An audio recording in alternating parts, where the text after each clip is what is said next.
Hello, hello, and welcome to another episode of Homeschool Moms Unfiltered. I'm your host, Amanda, and my awesome co-host is... Hello, I'm Megan. Hey, hey. So we are your source for messy, imperfect homeschool advice and community. And yes, while we are moms, and we do tend to be pretty unfiltered, hence our explicit rating, depending on where you listen or watch, you are welcome in our space, regardless of how you present in the world. True story. We are a secular and progressive space that has been built around the idea that we do not need to put on a fake facade to tell you that we are perfect homeschoolers and parents. So we don't expect you to be anyone other than who you authentically are when you enter our space. You are perfect, and we are thrilled you're here. Exactly. As two perimenopausal women juggling homeschooling, life, homes, partners who drive us up a wall sometimes, our own company, in my case, chronic illness, and everything else life can throw at the both of us. Look, we just don't have any extra energy to pretend to be anyone other than our unfiltered, authentic selves. So you do you. We're here for it. Oh, I will. I'm going to do me. Yeah, don't you worry. There's something liberating about the take me or leave me thing. We've talked about it a little bit before too. I feel like in your 40s, it really starts to surface in a strong way. I mean, my Mimi passed away recently and she was in her 80s. And by then she was like, you know what the best part about living to this age is? She's like, you don't give a fuck about anything anymore. I could just say whatever I want to. So I'm like, if I feel this bold in my 40s now, I can only imagine how I'm going to be at 80, right? But I am in fact pleased to report that the other day I wore a strappy sundress with no cardigan. Today I've got a tank top on if you're watching video because we're in a heat wave in Portugal and we don't have air conditioning in Portugal. We talked a few weeks ago about how I might have waited just a little too long to start my 14 days to sexy sleeveless arms program on media or whatever it is, like the online workout at home thing, you know? And so listen, personality wise, I am rock solid on the take me or leave me thing, but freaking A, as a woman who was a teen in the 90s and brainwashed with all those anorexic beauty standards, which are now returning, which is just one more great reason to say, fuck the patriarchy. I do sometimes still struggle with the body part of the acceptance, take me or leave me thing. And so when we recorded the last time, you were like, okay, fine, but like you have normal woman arms, like it's fine, right? So I'm like, okay. I kept like hearing that in my head. And I'm like, yeah, I do have normal woman arms in the sense that they are in fact arms and they are on my body and I am a woman, which therefore normalizes them. It's kind of like that thing, like having a bikini body by summer. And it's like, put on bikini. It is on your body. Now you have a bikini body. It's that concept. And so I'm like, you know what? My arms are flabby, but it's hot out. And I'm just trying to work on not caring so much. I'm trying to work on focusing on the fact that my body grew and birthed 3 human beings. My body has yo-yoed through life with all of the stresses and things that we endure as humans. My husband's multi-year cancer fight, where sometimes I was so stressed that I couldn't eat. And it was so funny because people who didn't know what was going on in my life would see me and they'd be like, you look great. And I would be like, oh, if you only knew, like, I'm just like, right. And then I'd go the opposite extreme where I would comfort eat for stress. So I'm like, yeah, my body's been through a lot, but who the fuck cares? Like I kind of do, but I'm working on it. So yeah. So big news for the week. Well, yeah, good for you. And I mean, the other thing too is you would never be out and about and look at a woman and be like, oh my God, I cannot believe she's wearing a tank top with those arms. You would just never think that, let alone say it. But yet you're being so much more harsh on yourself. Give ourselves the grace that we give everyone else. People come in different shapes. Everybody, like, yeah. But I do know it is easier said than done. Look, I could totally sit here and be like, the world is on fire. Trans individuals are under threat. Immigrants are under threat. People of color are, and as has always disproportionately been the case, under threat. All of our civil liberties are under threat to varying degrees. And anyone who cares about your arms in a sundress can fuck right off. And yeah, they can and they should.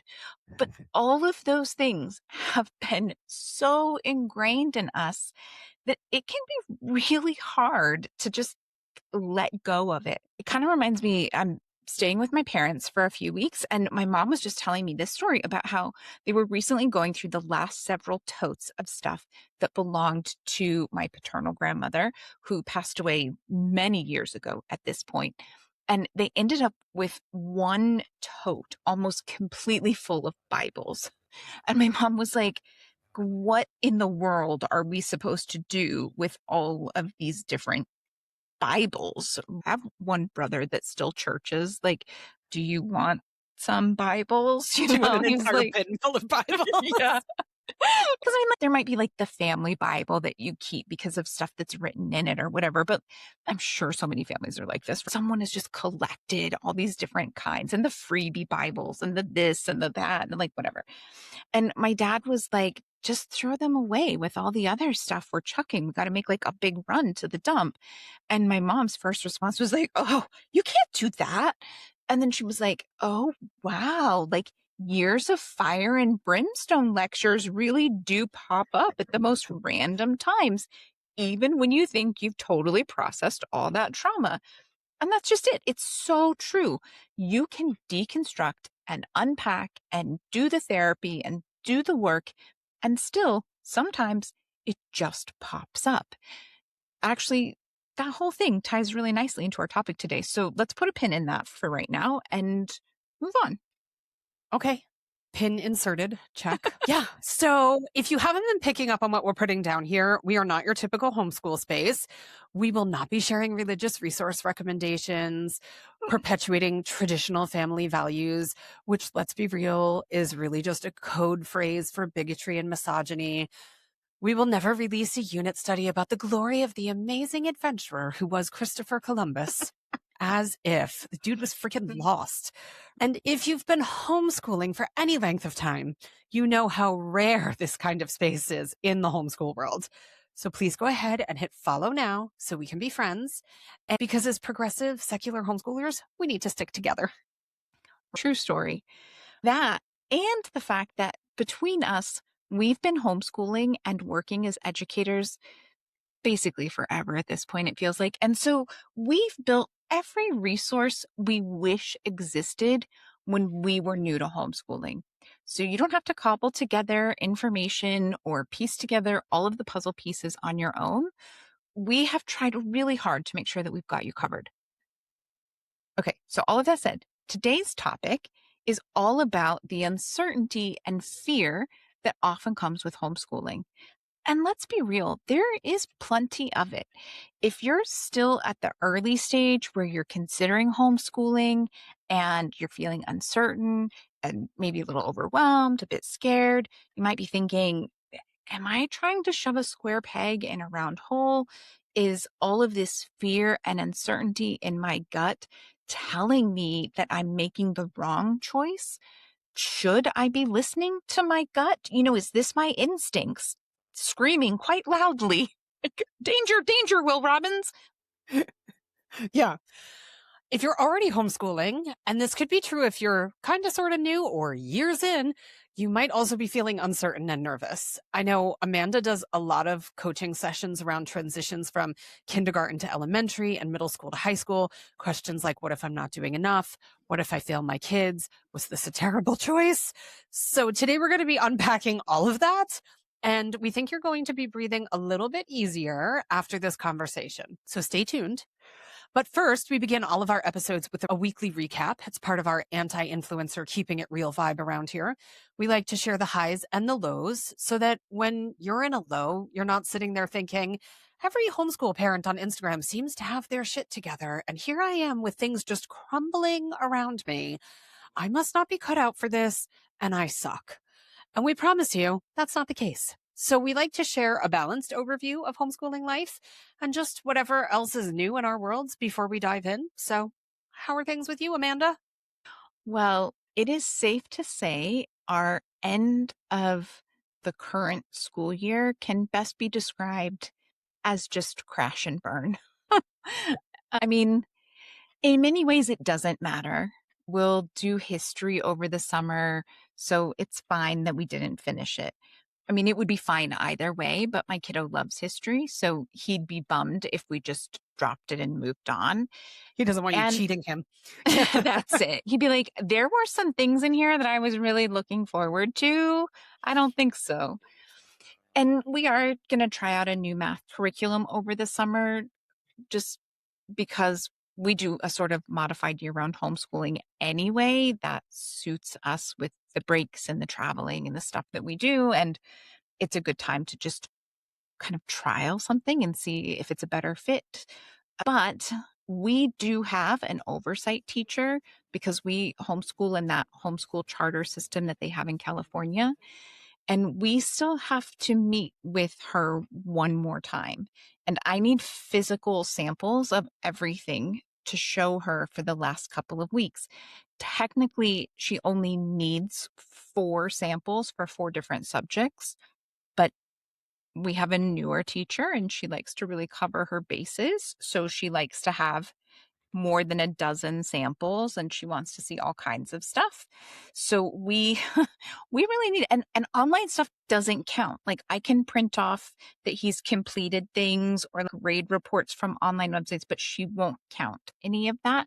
It has to be actual physical worksheets or projects that he has handwritten or typed himself, like spelling errors and all, so that it's like, yes, clearly he did this. And I can't exactly show her that instead of doing math and ELA, the kiddo went to pickleball camp with his cousin who wrapped up the school year in mid-May and was like, hey, come to this camp with me. And I was like, sure, it's like a once in a lifetime opportunity. Go try a pickleball camp. But if you are listening to this episode the day that it drops, we're hopefully on a plane headed back home to our condo after spending a few weeks with family in Missouri. Hopefully, we've got a generally easy, laid back summer ahead of us after tomorrow when we meet with our oversight teacher for hopefully the last time. Because, look, Homeschool Moms Unfiltered stuff certainly has me busy as shit. So I just need everything else to be easy this summer. Looking at you, Megan. No more big projects. No more, let's do a unit study that turned into a book. Just. Yeah. Uh-huh. Guilty as charged. It's a good book though. I think people are going to like it. I think it's good. I think it's okay. And again, I've said it before and I'll say it again. You left me and went to Hawaii for 9 days. I was unsupervised. Okay. So I am not responsible for what comes of a situation like that where you're like, I'm offline. And I was like, I respect that, but I got some bad news for you when you're back online because I ran amok. Yeah. So not even an exaggeration of exactly what happened. So how's your week going? It's good. Yeah. Yeah. We're kind of in this transition of summer schedule. We are unschoolers. So every day of the year is the same for us, basically. Like you said, you do a modified summer thing. We do a modified 365-day a year thing. So yeah, but we still do have kind of things that run on seasons or cycles, or especially if it's stuff that is happening outside of our control, where it's a class that my kids have signed up for our program or something. So my daughter had been doing a 2-month internship with an organization here that's focused on sustainability in fashion and reducing waste. And it was really interesting. I've actually been kind of noodling having her on because this is her second internship that she's done. And I don't know that people who are new to homeschooling necessarily know to look for internships or understand how they might work or fit into their learning plan. And so I thought it might be kind of cool because the 2 that she's done are quite different. One was at a week-long conference and then one was a 2-month internship locally. So they were quite different. This one was the first of its kind for this organization. And so like anything, once you've done something once, you realize the ways that you would tweak it and change it and whatever.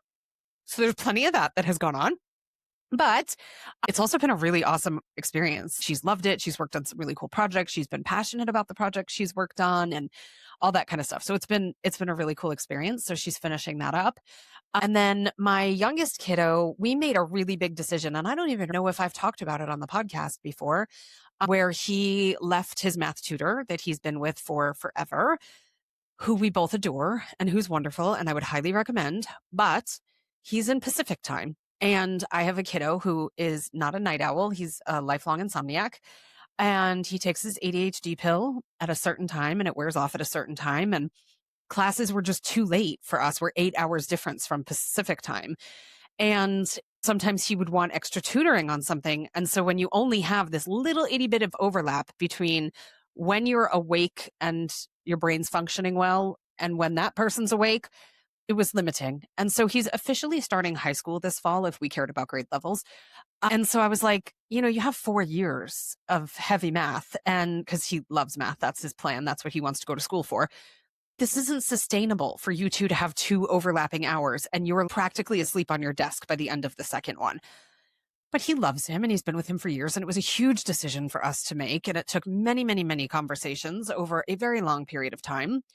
And he also takes physics online with a teacher who's East Coast in the US, so only 5 hours difference for us, who he really, really likes. And so I kind of started talking to her quietly and saying, like, could you sustain him through all of high school math? Because he wants to go pretty high. So are you good? But I mean, you can't be a physicist and not be good at math. So I figured that was the case, but you never know what someone's confidence is as far as teaching it or something, or how long it's been since they've touched certain things. And so, yeah, we came up with a plan for him to move to her. And so he's now with her 2 hours a day, one-on-one, 5 days a week. And yes, I hear the privilege in that 100%. Do not get me wrong. And yeah, so he's doing a summer class with her right now. He's doing art of problem solving, introduction to number theory. And then he's finishing up physics for the spring semester. And in the fall, he'll start pre-calc and physics with her. But a huge reason that we made this change has been because basically he was living for school before, because his classes were 6 to 8 p.m. our time.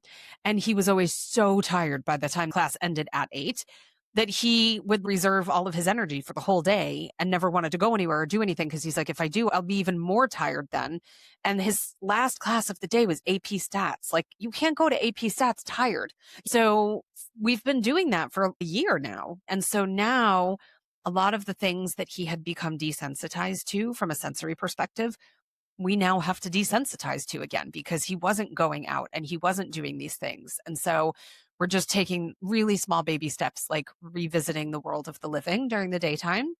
So last week we had a little beach trip and I said 1 hour. That's all I'm asking. Just 1 hour. You don't have to wear a swimsuit. You don't have to go in the water. Just 1 hour. Let's go get some fresh air and some sunshine. We both had a sniffle. I'm like, salt air is great for a sniffle. Let's go do it. He has a service dog. She lives to run at the beach and play ball. So I said, Waffles will be thrilled if you come, because normally I just take her for her beach outings, for her off periods and whatever. And she did, and they had the best time ever together. So tomorrow we're doing it again. But it's just been this big shift. It was a huge thing emotionally, logistically. It was a huge, huge shift. So that's where we're at. But yeah, all good things. So, yeah. Well, quick random story. One of the things that I just found out that has really pushed me towards thinking that we're just going to so in California, it's called file a PSA, and that's the way that you truly homeschool, is that the charter school that we are with now for homeschooling, I just learned that if my kiddo continues to do art of problem solving math, he can only finish it for completion. He can't get a grade for it because it's not one of their approved graded options. That's the dumbest thing I've ever heard of. Yeah. So in this coming year, he's ready for algebra, and he can take algebra with them if he wants, or even with Thinkwell, he can do the Thinkwell honors algebra, but neither one of them counts for a grade. So he can have it for completion, but not for a grade. And I'm like, we have to be able to have grades for the math. There are a lot of things that I don't care art history much about. Yeah. Right. Yeah. But he's planning to go to university. He has dreams of getting a PhD. Like, we have to have grades for the math, and it's not like I picked some crazy ass math curriculum that no one's heard of, right? I buy the art of problem solving through the school, but yet it doesn't count for a grade. Like, what is happening here? Like, what? So, yeah. Yeah, but that's going to be a problem. I'm excited to see. Yeah, I'm excited to hear what he thinks of it. That he's just transitioning over to give it a try. I'll be curious to see what he thinks. So far, so good. Yeah. So But yeah, he's been writing a paper in physics. His kind of capstone for the semester is about nuclear waste. And we have a web monitoring program. And so I've been sharing with Amanda some of the flags that I've been getting about, they're like flagged for illegal activity about dumping nuclear waste and all this kind of stuff. Like, he's not trying to dump nuclear waste. I keep texting my husband and my mom in our group chat thread. I'm like, he's going to end up on some sort of government watch list or something because of this paper, because I get multiple of them every single day of some of the stuff that he's looking at. But yeah, so he's a happy camper. He's off in nerd world, and so far so good. So tomorrow we're doing another hour at the beach, and we'll just kind of work up. I have had joining either a pickleball league or a ping pong league because he has played both and likes both. It's like our phase 2 plan is like to try and get out and join the teen league of players. So we shall see. And for anybody who's listening, who's like, see, homeschool kids don't socialize. The kid gets to socialize. Part of the thing is he plays Yu-Gi-Oh at the local card shops. And so this actually opened up his ability to play even more nights, because a lot of times it's nights and weekends. So he was already getting out like 4 days a week to play Yu-Gi-Oh, but now it opens it up where he can do even more because his nights are now free. So he was getting out. The goal is to get him out more. So if you're concerned, if you're new to homeschooling and you're like, oh, the socialization pieces, see, this is what I mean. This is a problem. No, we're just trying to enhance the socialization. That's all we're saying. So yeah. Okay. So let's talk about that pit that's at the bottom of your stomach and the sleepless nights and the am I failing my kids spirals, because they're very, very real. You are not the only person having them. Okay. And we'll just give you the bottom line up front, but please don't leave us. We'd really like you to actually listen to the whole episode. But we will tell you, those nervous knots down in the pit of your tummy does not mean that you have made a bad decision, that you are failing, that your kids are doomed, or anything like that. How can we be so confident, Amanda? We're going to share a lot of ways to really give you some peace of mind. But beyond that, we've said this before, and we'll say it again, and we'll keep saying it. You're here. You're here trying to learn and grow and be the best homeschool grown-ups you can be. If you didn't care and you were just like, the kids will be fine, they'll figure it out while sloshing your martini over your glass or whatever else, you wouldn't be here. True story. Visions of my in-laws are coming to my head while you're talking. They didn't homeschool, but the rest of that was accurate. It was like, oh, are the kids playing in traffic again? Well, they'll be okay. You know? Anyway, homeschooling is a lot of work. And yes, while you can homeschool on a dime, we did a whole episode about that, there's often costs involved. And it can be to varying degrees. You can homeschool on any budget. Okay. You do not need to have your kid with somebody 2 hours a day, one-on-one. Again, privilege. Totally see it. But your time is worth money. Yeah. And no matter what, there are costs involved. You have to buy pencils or pay for printer ink or printouts at the library, gas money or bus fare to get to the library. There are costs involved, even if you're doing it on an absolute dime and a shoestring budget. Yeah. So you would not take on those extra costs and the extra responsibility if you didn't care. That alone tells us that you will not fail your kids because you care enough to do your best. So what are all of these doubts and fears then? And here's the deal. We know from our own data that while all genders are welcome here, the vast majority of our audience is made up of women. We get all sorts of stats from all the platforms. And for way too freaking long, women have been told to ignore our instincts. We've been told it's all in our heads, that we're overreacting, we're being too emotional, we're making a big deal out of nothing. Sound familiar? We've heard all of this. So the last thing that either one of us is going to do is sit here and be like, just ignore your gut. Okay. Ignore it. But I would love to ask you a different question. What if the pit in your stomach isn't actually your gut warning you that homeschooling is wrong? What if it's your nervous system doing exactly what it's designed to do, scanning for danger, sounding the alarm, trying to keep you safe, except the quote unquote danger isn't responding to a saber-toothed tiger outside of your cave, as this evolutionary instinct might have you believing? What if the danger it's responding to is to the fact that you're thinking about, or that you have stepped outside of a system that you were taught to trust without question? What if your body is reacting not because homeschooling is wrong, but because choosing something different feels super risky after a lifetime of being told that there is one responsible path to success? In other words, maybe this isn't your intuition telling you to stop. Maybe it's conditioning with a panic button. Well, yeah, I think that's it. Culturally, we've been taught to treat fear as wisdom. And I do think there is some truth to that, right? The phrase, I have a bad feeling about this, is common for a reason. That saying is meant to imply that something is off or wrong. And a lot of times there is something to that, but fear and intuition aren't inherently the same thing. Fear is often loud and it tends to spiral. It often catastrophizes. It plays the worst case scenario on repeat. Oftentimes, intuition feels quieter. It's a bit steadier. It doesn't just hit you out of nowhere. It slowly builds and it's just there and steady in the pit of your stomach. That doesn't mean it isn't uncomfortable, but it doesn't often sound like a Facebook comment section screaming in your brain. And look, we work with a lot of homeschool parents and caregivers, whether it be in private coaching sessions or in the live meetings that we hold every week in our Patreon community. And most of the time, what people perceive as their gut potentially warning them that they are or have made the wrong choice, a lot of times it's really cultural conditioning. Yeah. Now, listen, I'm a panicker. When Amanda was describing the screaming in your head and things playing on repeat, I'm like, oh, it's like she knows me so well.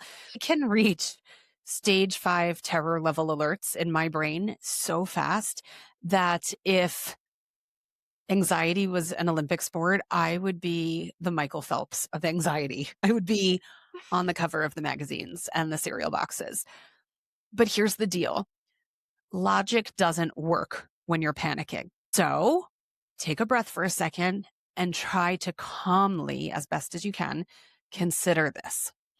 When you tell people that you're homeschooling, what's the knee jerk response? We'd almost be willing to bet that it's going to be things like, aren't you afraid your kids will be weird? I met a homeschooler once and they were so weird. How will they ever get into college or get a job? How can you be qualified to teach your child? You didn't go to school to learn how to teach. How will they ever make friends? Or you can't shelter them from everything, and that's always accompanied by some condescending eye roll. So the things you're feeling are a knee-jerk reaction most of our society has to homeschooling. They're not personal to you, to your child, to your scenario, to your abilities, none of the above. Absolutely. And honestly, if this was the Family Feud where the top 5 answers were on the board and Steve Harvey said to you, "What will your friend, cousin, neighbor, whoever say when you tell them you're considering homeschooling?" You'd probably win really nice big money for those responses because they're classics. Classics aren't always a good thing. Those thoughts surrounding homeschooling, let's be real, they likely play a huge part in creating and sustaining that pit in your stomach. Yeah. So we completely understand and agree when we say that taking this leap is scary. I have always said that I felt like I was jumping off a cliff without a parachute. I would 100% say that I was scared to take the leap. Petrified might be a better word, actually. I'm a panicker. You can believe I thought out every worst case scenario that could possibly go wrong all the way down the road. But I'm years and years into this, and the panic has subsided, and I homeschool with confidence about 98% of the time. So even if you're not new and you're well into this, you still have moments where you're like, oh crap, right? I realize now that it wasn't my gut saying that it wasn't the right choice for my kids, and it wasn't my gut telling me that I wasn't capable. It was that conditioning saying, danger, danger, you are about to step out of the approved path. Oh, for sure.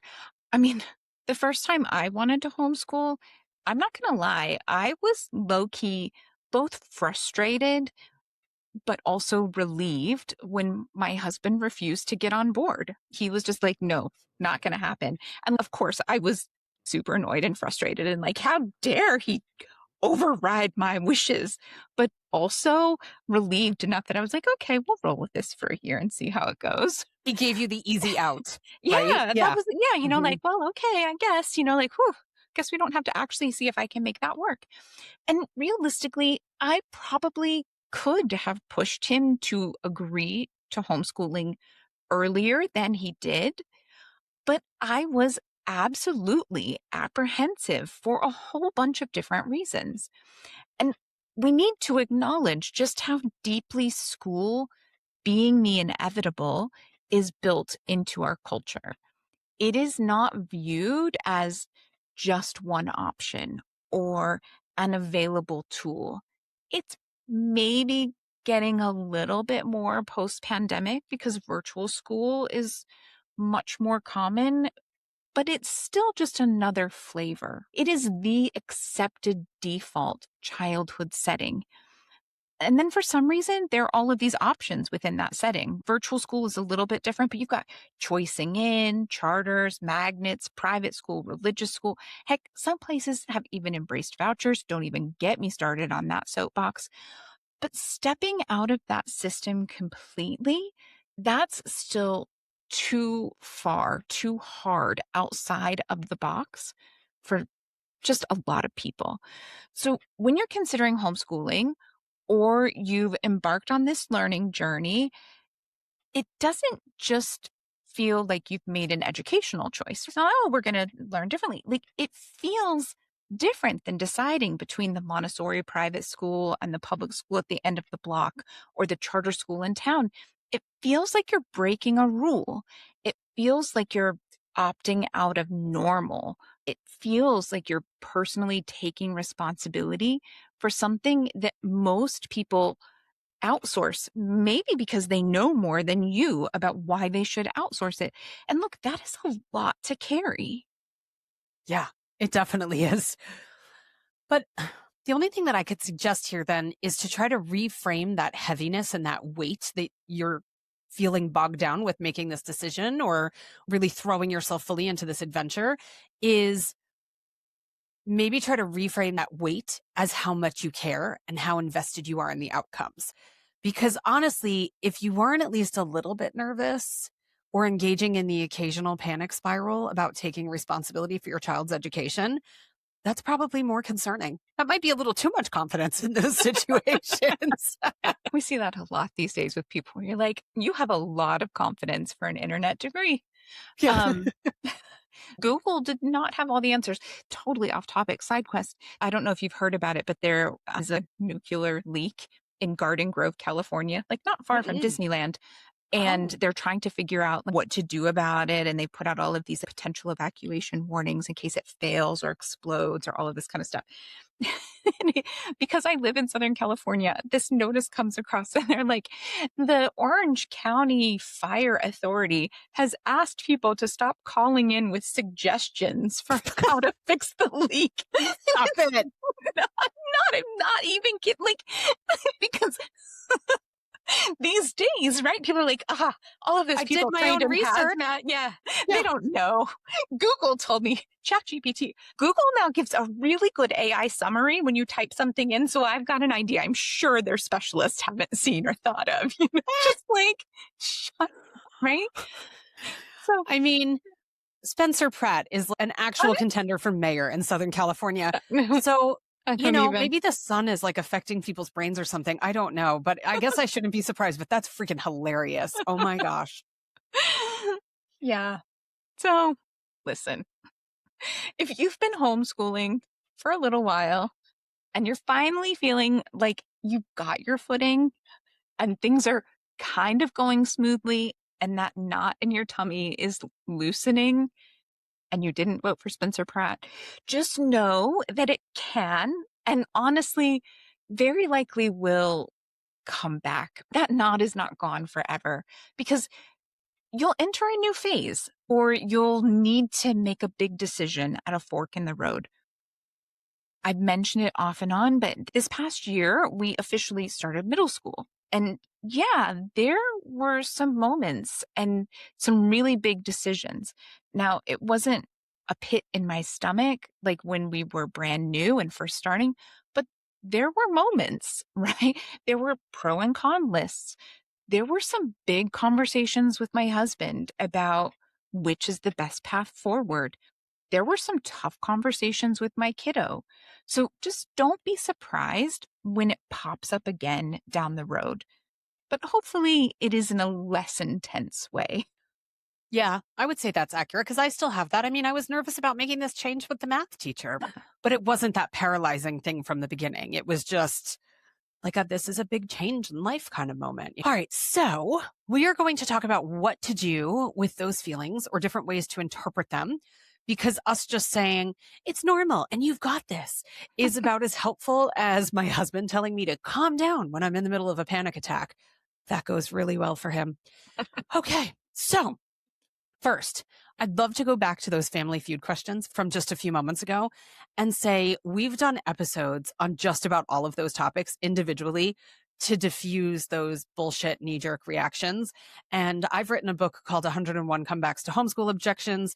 You can check our episode queue if some of the specific objections are weighing on you. You can visit our website that's linked in the show notes to find my book. Everything's out there. We've got the resources and the tools. So, what should we do with these panic signals that our body is throwing at us? Well, we'd suggest grabbing a shovel and digging into them. Ask yourself, and truly maybe go deeper than asking. This might be a write it down kind of activity, depending on how you best process. Even if it's in a stream of consciousness, brain dump kind of thing to just get it out of you, ask yourself, what exactly am I afraid of? Write it down. Every single thing. What exactly am I afraid of? Is this fear based on evidence or assumption?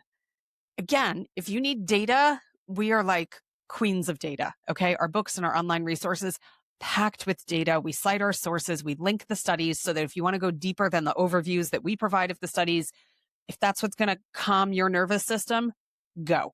This is never us just saying, trust us, it'll be fine.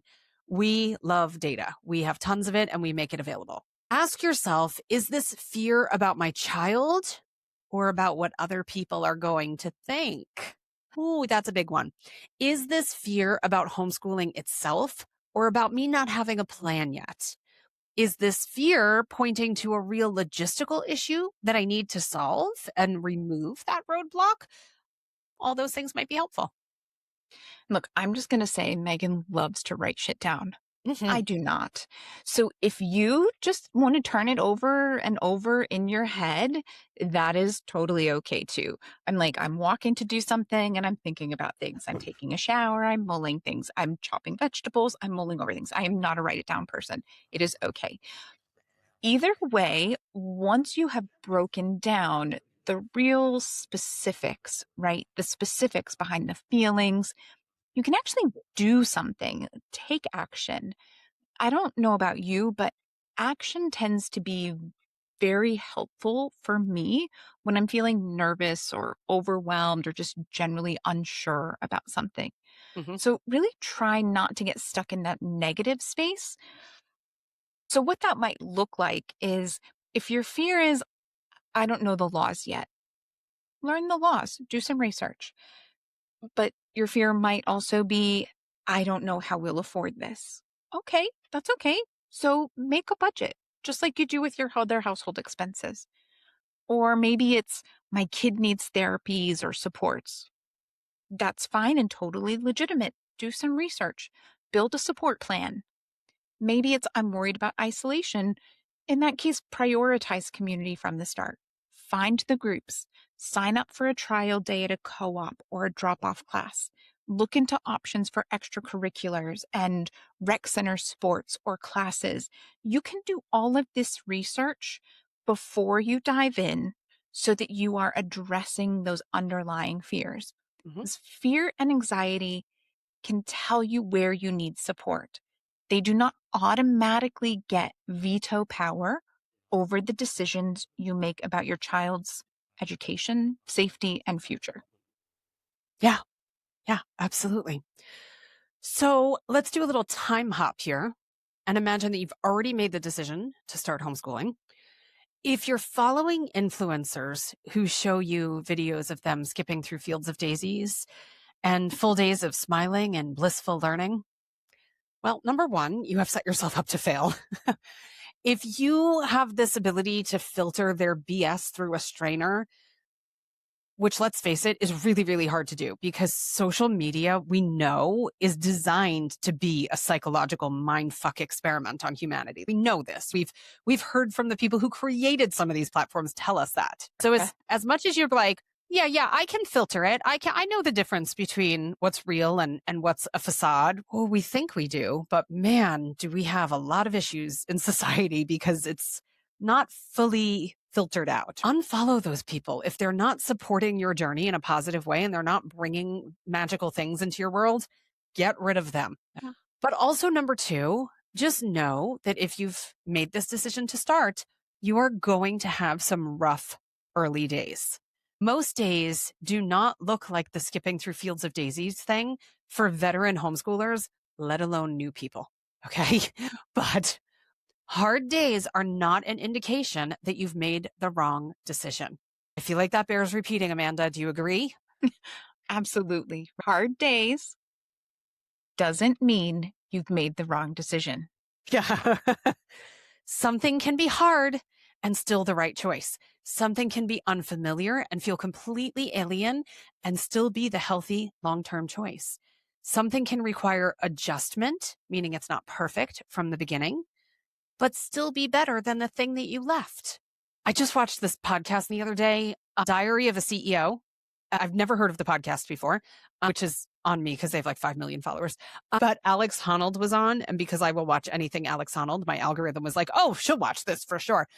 And he had a thing in there that was like, don't let perfection be the enemy of good. It's okay for something to be good. It's perfectly okay. Perfectly. Okay.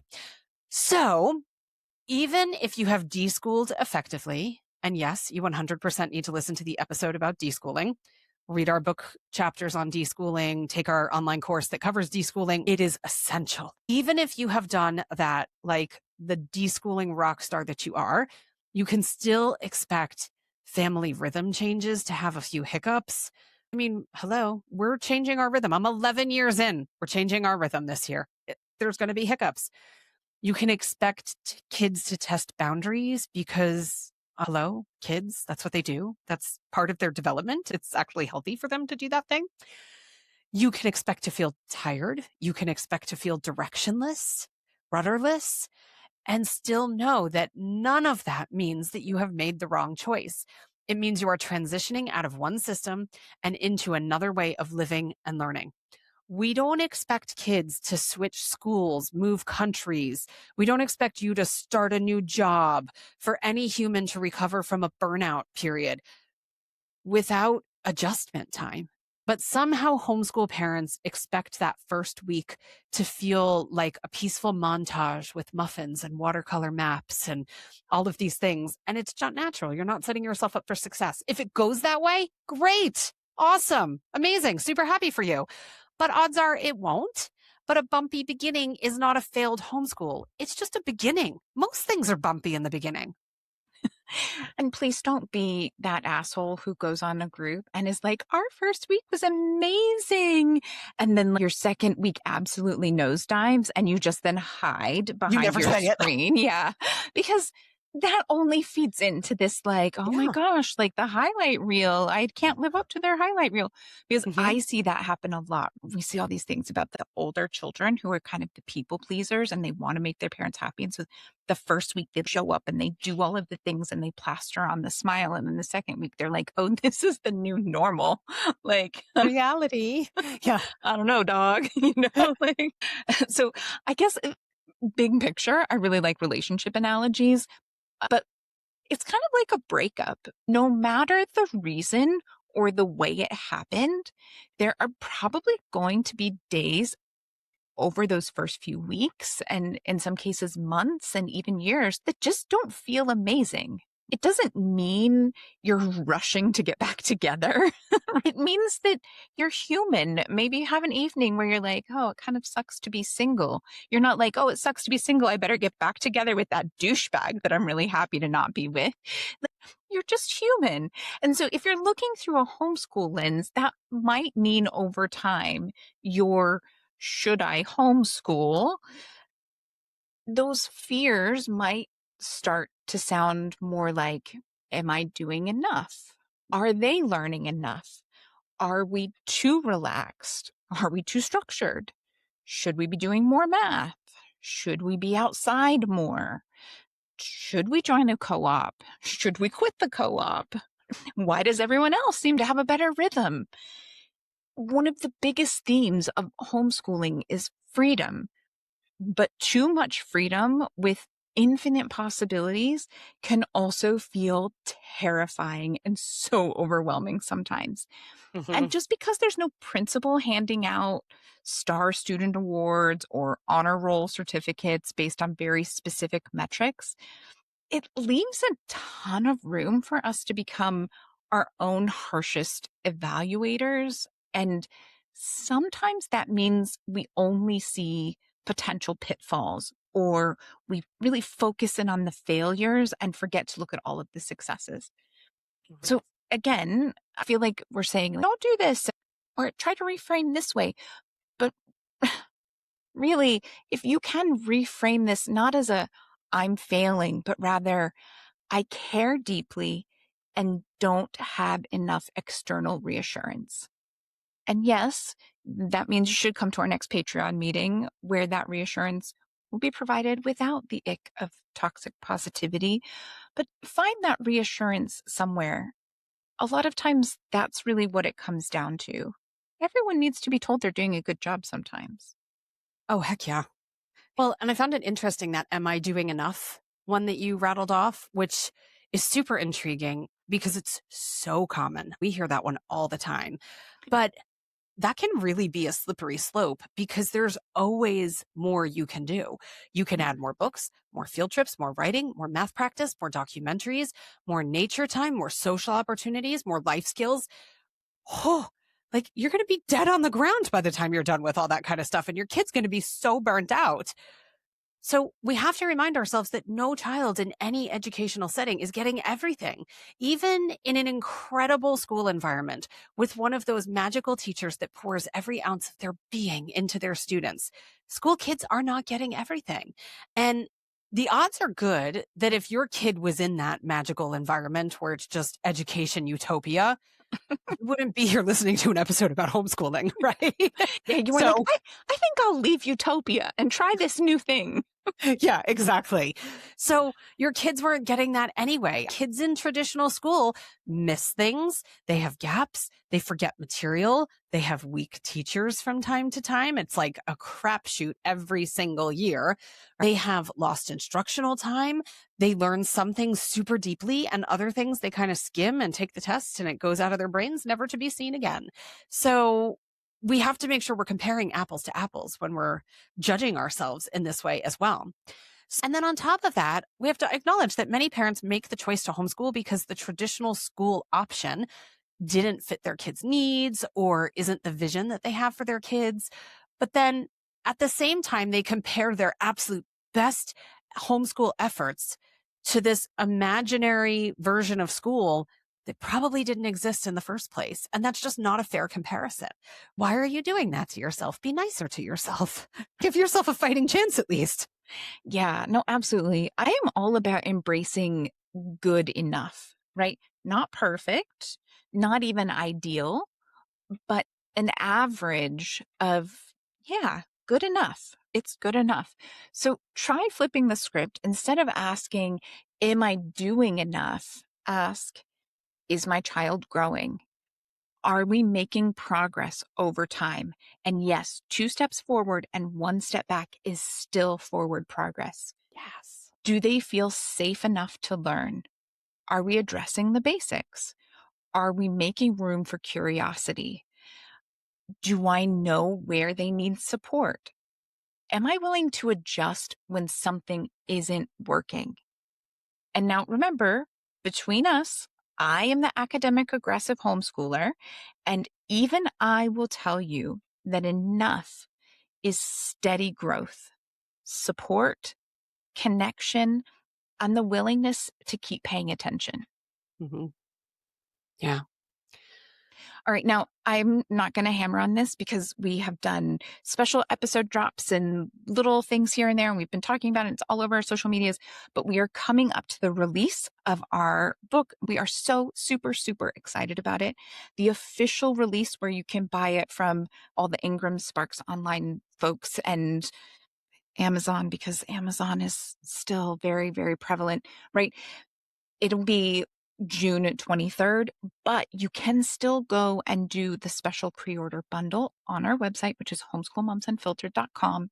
The pre-order bundle comes with the book and it is signed, as well as a woke homeschool sticker and a free unit study. So please go order the book. We really appreciate it. We are not going to be a Jen Hamilton. We're not going to make the New York Times #1 bestseller list and sell out auditoriums all over and be on like famous news shows and things like that. But we are still very excited about the fact that like our book is doing way better than we thought it was going to. So we love your support. Thank you so much. Yes, thank you. All right. So if you've been listening this whole time and hopefully nodding along, like, okay, I'm getting this. But if you're a worrier like me, there's also a decent chance that you're still thinking everything they're saying is so true and certainly applicable to other people, but not me. I am totally going to fuck this up and it's going to be a disaster that I will regret and my kids will need therapy over. Because that's where I would go. Right? I'd be like, there's no way all of this applies to me. So at the end of yoga class, when you say namaste and you're saying the light in me honors the light that's in you, I'm going to make my own version of that.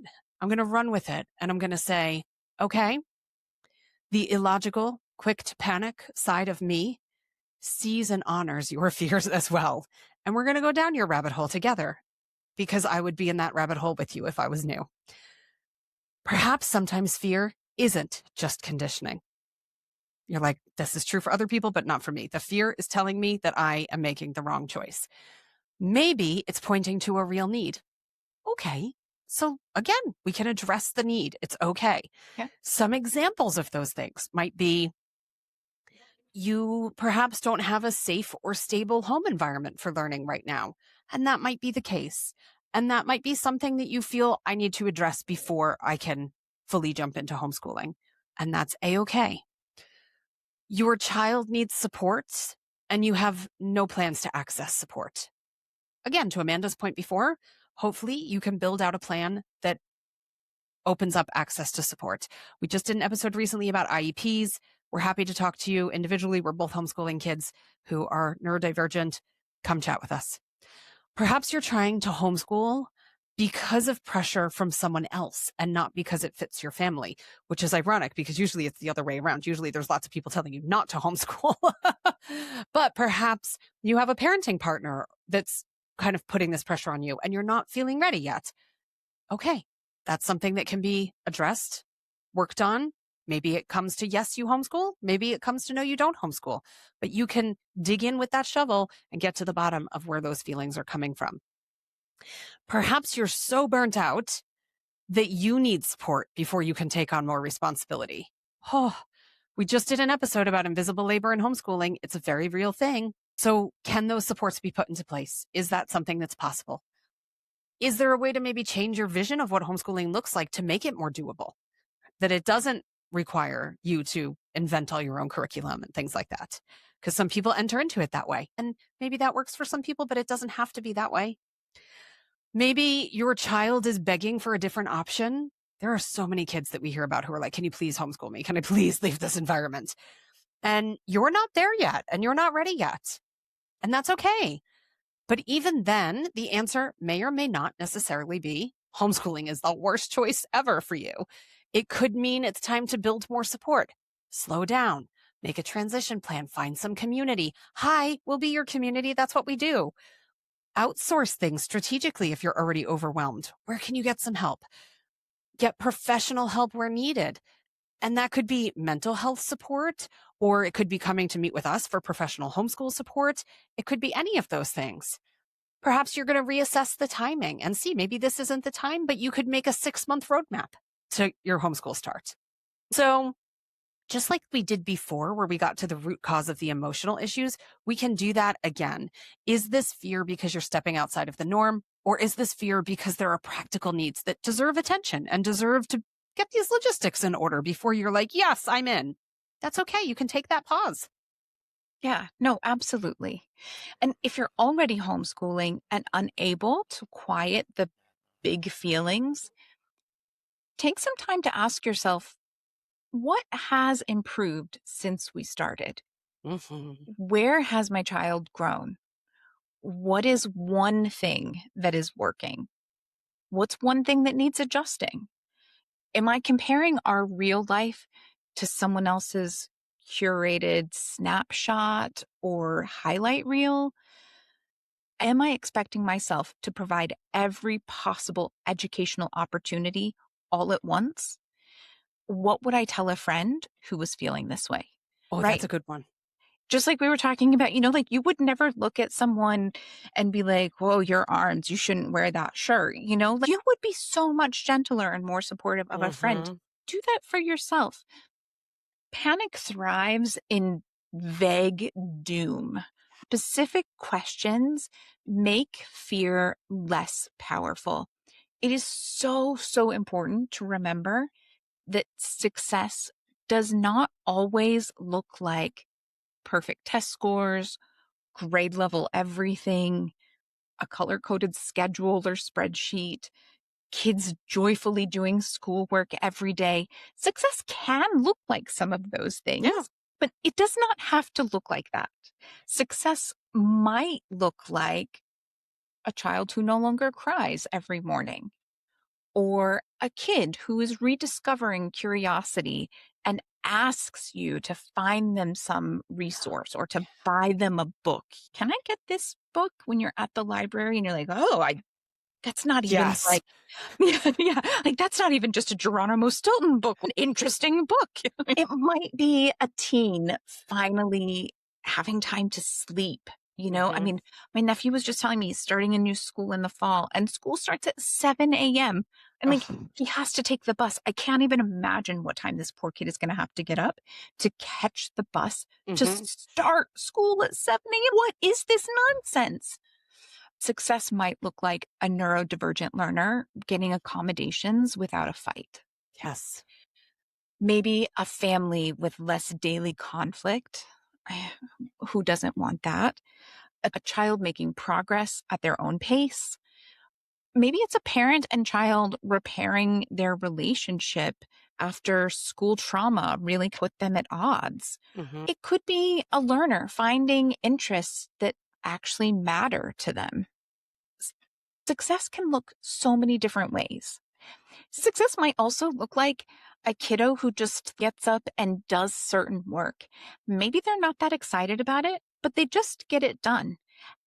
And that's an okay place to be. Like, it doesn't always have to be joyful. Not everything in your life that you have to do is a joyful, exciting experience. Just Yeah. getting it done, sometimes that's all the success you need. It's a win. Yeah. So, your first epic homeschool win might be your kid is no longer in survival mode. And that win is as great as any grade level accomplishment or 5 paragraph essay. So, please let us leave this with you. Everything you are feeling, you are not alone. This is not just a you thing. Yes, this is not a you issue, actually. So just keep reminding yourself that this does not disqualify or discredit you. Homeschooling is not about being fearless. It's about being responsive. It's about paying attention. It's about choosing the child in front of you over outside expectations or imaginary perfect world scenarios. Yeah.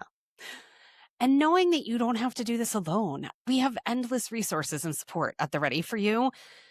So, yeah, with that, we will end with our mantra for the day, which is fear is not always intuition. Sometimes it is just old conditioning with a megaphone. You are allowed to question the fear without obeying it. Yeah. Yeah, you can do this. You've got this. All right, friends, happy homeschooling. Yeah, have a great one.